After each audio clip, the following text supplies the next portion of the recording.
පස්සේද මේ මිනිස්සු ගියේ. සත්‍ය අතෑරලා සත්‍යයට පිටුපාපු જાතියකට සත්‍යකින් පිටක් ලැබෙයිද? දැන් මේ ප්‍රශ්නේ අපි ඉදිරියේ තියෙන්නේ. ඉතින් ඒ නිසා ඉතින් දැන් මේ මොහොතේවත් වැටිච්ච වලින්වත් ගොඩ ඇවිල්ලා මේ මොහොතේවත් අපිට පුළුවන් වුණොත් නේද මම මෙහෙම අදහසක් ආවද මේ සත්‍යානුභාව සම්බන්ධයෙන් මිනිස්සුගේ ඥානෙ බොහෝම පොඩ්ඩයි නිසා අපි මිනිස්සුන්ට තේරෙන විදිහට අපි කියමු මෙහෙම. අපි කියමු හැම දිනෙකම හැම සිංහල බෞද්ධයෙක්ම අනිවාර්යයෙන්ම දිනපතා මේ සිද්ධියේදී අපි මෙහෙම කරමු. මොකද අපිට මේකෙදි මට දැන් එක කාරණයක් මතක් වුණා. ආටානාටිය පිරිත.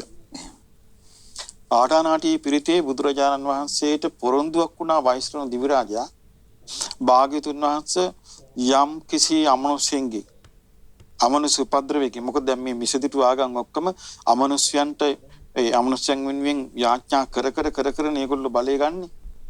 නැස යම් කිසි අමනුෂ්‍ය උපද්‍රවයකින් භාග්‍යතුන් වහන්සේගේ ශ්‍රාවකෝ බික්කු බික්කුණී උපාසක උපාසිකාවන්ට හානියක් වෙනවා නම් අපි වුන්ව ආරක්ෂා කරන්න බැඳී ඉන්නවා කියලා වචනයක් තියෙනවා.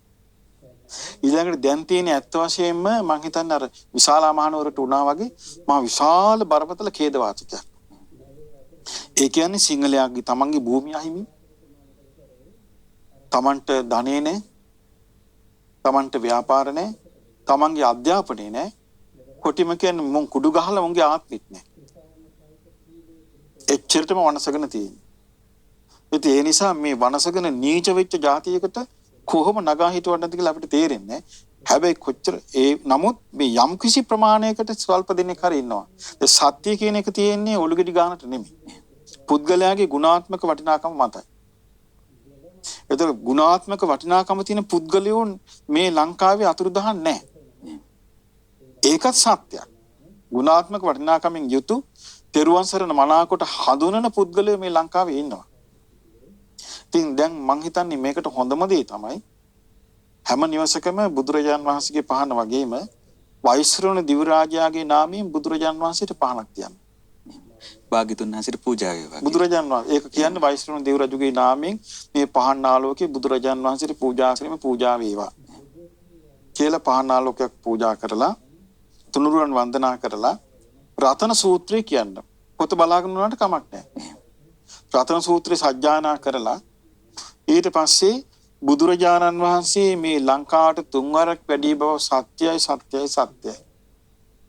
බුදුරජාණන් වහන්සේ බුද්ධ ශාසනය පැවැත්ම පිණිස ලංකාව මනුෂ්‍ය වාසය කළ බව සත්‍යයි.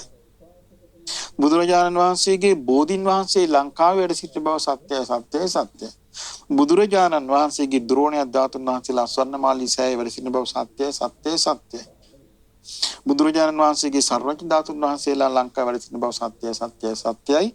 බුදුරජාණන් වහන්සේ ශ්‍රී සද්ධර්මයේ ආර්ය මහා සංඝ රත්නයේ කියන මේ ත්‍රිවිධ රත්නයේ ලංකාවේ ත්‍රිවිධ රත්නයේ අවංකවම සරණ ගිය පිරිසක් සිටින බව සත්‍යයි. මේ සත්‍යානුභාවයෙන් මිසදිටු බල බිඳේවා.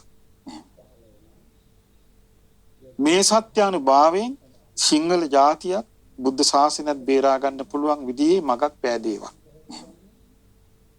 මේ සත්‍යානුභාවයෙන් අපට රැකවරණ වේවා. මේ ටික කියාගත්තා නම් එහෙම සත්‍යක්‍රියාව පිළිබඳව හරි ලස්සන කතිකාවක් ඇති වුණේ. ඉතින් මෙතනදී මම හිතන්නේ අපේ සද්ධා සීල ස්වාමීන් වහන්සේ අපිට පොඩ්ඩක් විස්තර කරලා දෙවි අර මේ සත්‍යක්‍රියාවේ තියෙන වටිනාකම පෙන්වන්න. අර දැන් මට මතකයි ධර්මාශෝක රජතුමාගේ කාලෙදී එක්තරා ගණිකාවක් පවා සත්‍යක්‍රියා කරලා මේ ගලන ගඟේ වතුර නැවැත්තුවා. ඉතින් ගණිකාවකට පුළුවන් නම් ගඟේ වතුර නවත්තන්න. තෙරුවන් සරණ ගිය උපාසක උපාසිකාවන්ට සත්‍යක්‍රියාව කියන එක හරි පුදුම එකක්. සත්‍යක්‍රියාව කියන්නේ තමා තුළ තියෙන සත්‍යයකින් අවිස්මිත දෙයක් කරනවා. ඕක තේරෙන්නේ ඔයාලගේ ගමක සිද්ධියක් කියන. ඔය ගම්වල මිනිස්සු නැද්ද? මෙන්න මේ ගහේ නම් ගෙඩි වැඩි අප්පා. කියව ගමන් ගහ කඩන්න වැටෙනවා. මේ කටින් කියන එක මේ ළඟකදී ගමක සිද්ධියක් වෙලා තියෙන ගලංකදී කියන්නේ මේ ගමක වෙච්ච සිද්ධියක්. ඔය වගේ මිනිස්සෙක් කියන දේම වෙන නිසා මේ මනසයි කටවහ නිසා මේ ගෙන්නන්න ගිහිල්ලා අඹ නැති ගහකට මේ ගහේ අඹ නෑනේ කියපු ගමන් අඹ හැදෙනවා. ඉතින් මේ මනුස්සයා ගෙන්නන්න ගියාට පස්සේ අඹ ගහ ළඟට මේ මනුස්සයා කියලා මේ ගෙඩි නැතුණාට කොළ තියෙනවනේ කියලා. පහවදා කොළ ටික නැහැ. ඒතර මට කල්පනා වුණේ සාමාන්‍ය මේ අන්ධ බාල පෘථග්ජන මිනිසුන්ගේ වචනවල එහෙම එකක් තියෙනවා නම් සත්‍යයේ පිහිටි ගුණයක් පුහුණු කරන කෙනෙක්ගේ වචනයක කොච්චර ආනුභාවයක් ඇතිද? ඒතර විශේෂයෙන් ශාස්ත්‍රඥ වංශිකේ වචන. දැන් අර ස්වාමීන් වහන්සේ කියපු අපූර්ව සිද්ධිය තමයි ධර්මාශෝක රජුරෝ දවසක් මේ වැස්ස කාලයක විශාල සැඩපාරෙන් ගංගානන් නදිය ගලාගෙන යද්දී රජුරෝ අහනවා මේ ගංගානන් නදියේ මේ වාගේ විශාල සැඩපාරක් ගහගෙන යද්දී මේ වාගේ සැඩපාරක් උඩට හරවන්න පුළුවන් කාටද අප්පා කියලා. ඒක කිසි කෙනෙක් ඒකට උත්තරයක් නැහැ. නමුත් එක්තරා ගණිකාවක් ඉදිරිපත් වුණා. මේක සත්‍යයෙන් කරන්න පුළුවන් කියලා. ඒ සත්‍යයෙන් කරන්න පුළුවන් කියලා එතුමිය ඉදිරිපත් වෙලා සත්‍යක්‍රියාවක් කළා. මා ළඟට පැමිණෙන සියලු දෙනාට එකසේ උපස්ථාන කරනවා. ඒක සත්‍යයක්මයි. ඒ සත්‍යානුභාවයෙන් මේ ගඟ උඩුගම්බලා යත්වා කියලා ගඟ උඩුගම්බලා මේ ගියා.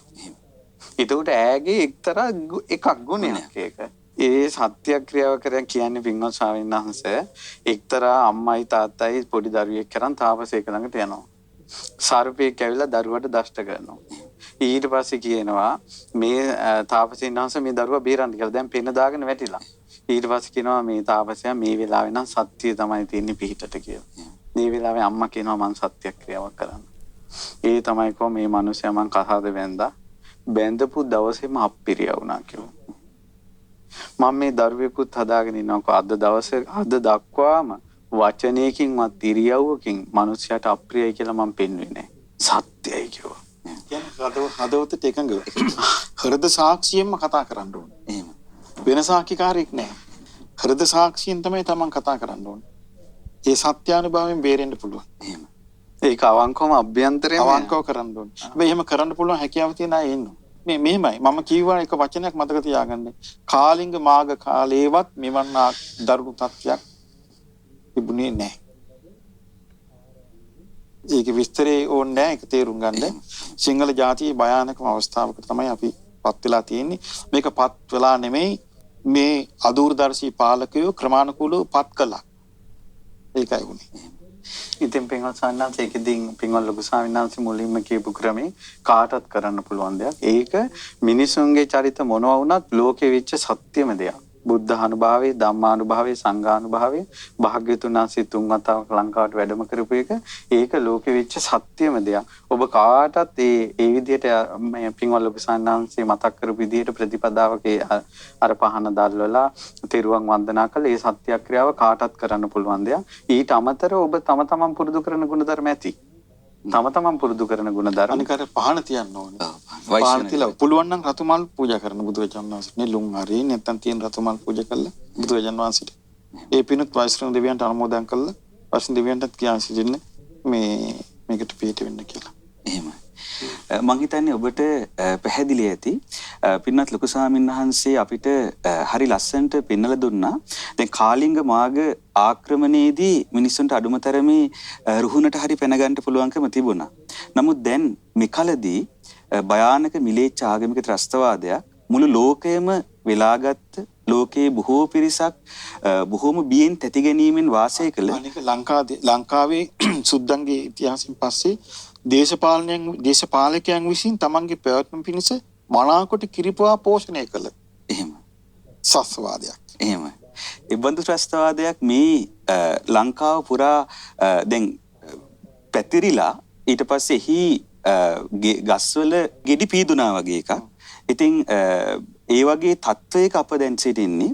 ඉතින් මෙහිදී අපට තෙරුවන් සරණ ගිය ශ්‍රාවකයන් විදිහට අප විසින් සත්‍යක්‍රියාව උපයෝගී කරගෙන අපගේ මාතෘ භූමියට. මොකද මෙතනදී අපගේ මාතෘ භූමියේ තියෙන සුවිශේෂී බව අපගේ භාග්‍යවත් අරහත් සම්මා සම්බුදුරජාණන් වහන්සේ ගෞතම බුදුසසුනේ අනාගත ප්‍රතිස්ථාපනය පිණිස තමන් වහන්සේ විසින්ම තෝරාගෙන තමන් වහන්සේ විසින්ම තුන් වතාවක් වැඩම කොට පාරිශුද්ධත්වයට පත්කොට තමන් වහන්සේ විසින්ම මේ ලක්දිරණේ සිව්කොන ලක්දිරණ පුරාම ඉරිදි බලයෙන් වැඩමකොට මහා පිරිතකින් ආරක්ෂාවට ලක් කළ භූමියක් මේ. මං හිතන්නේ පින්වත් ලොකු ස්වාමීන් වහන්සේ වෙන කිසිම රටකට ඒ බඳු ආනුභාවයක් නැහැ. ඉතින් ඒ නිසා ඒ බඳු උතුම් භූමියක අප ඉපදී සිටින්නේ. ඉතින් ඒ නිසා මේ භූමියේ ආරක්ෂාව පිණිස මේ භූමියේ ඉපද සිටින අපේ ආරක්ෂාව පිණිස අපගේ පින්වත් ගුරු දේවෝත්තම පින්වත් ලොකු ස්වාමීන් වහන්සේ ඒ තුනුරුවනේ ආනුභාවයේ මත පිහිටා සිදු කරන්නට කියා අපට කියා දුන් ඒ උතුම් සත්‍යක්‍රියාව අප සියලු දෙනාම අවංකව තුනුරුවන මත පිහිටි ශ්‍රද්ධාව මත පිහිටලා හැමදාම රාත්‍රියේ සිදු කරනවා නම් මම හිතන්නේ ඒක අප සියලු දෙනාටම අපගේ මාතෘ භූමියට විශාල පිළිසරණක් උපදවා දේවි. ඒකට වෙලාවක් නැහැ. ඕන වෙලාවක පුළුවන්. එහෙම. රැයට මේ රැය 9:02ට 2:06ට ඒව කතාවල් නෑ මේකේ. එහෙම. සත්‍යයට එහෙම එකක් නෑ. එහෙමයි. ඔව්. ඉතින් ඔබ කොතරම් වෙහෙසිලා නිවස බලා පැමිණියත් රාත්‍රී කීයට හරි නිදාගන්න යන්න කලින් පහනක් දැල්වලා භාග්‍යවත් අරහත් සම්මා සම්බුදුරජාණන් වහන්සේට පූජා වේවා කියලා ඉන් අනතුරුව තව පහනක් අරගෙන වෛශ්‍යවන දිව්‍ය රාජෝත්තමයන් වහන්සේගේ නාමයෙන් භාග්‍යවත් අරහත් සම්මා සම්බුදුරජාණන් වහන්සේට පූජා වේවා කියලා පූජා කරලා ඒ වගේම රතු පැහැයට හුරු ඒ වෛශ්‍යවන දෙව්රත්තුමාගේ ප්‍රිය පැහැයවන රතු පැහැයට හුරු මල් තියනවා නම් නෙළුම් මල් වගේ එහෙමත් නැතිනම් වෙනත් රතු පැහැයට හුරු මලක් භාග්‍යවතුන් වහන්සේට පූජා කරලා රතන සූත්‍රය ඊ타මත්ම ශ්‍රද්ධාවෙන් සජ්ජායනා කරලා මේ උතුම් සත්‍යක්‍රියාව දිනපතාම නොවරදවා සිදු කළොත් අපි හිතන්නේ අපගේ මාතෘ භූමියට විශාල පිළිසරණක් රැකවරණයක්. ඒ වගේම මේ භයානක ත්‍රස්තවාදයෙන් මිදෙන්න මග අපගේ ජාතියට රැකවරණයක් ඒකාන්ත කොට සැලසේ.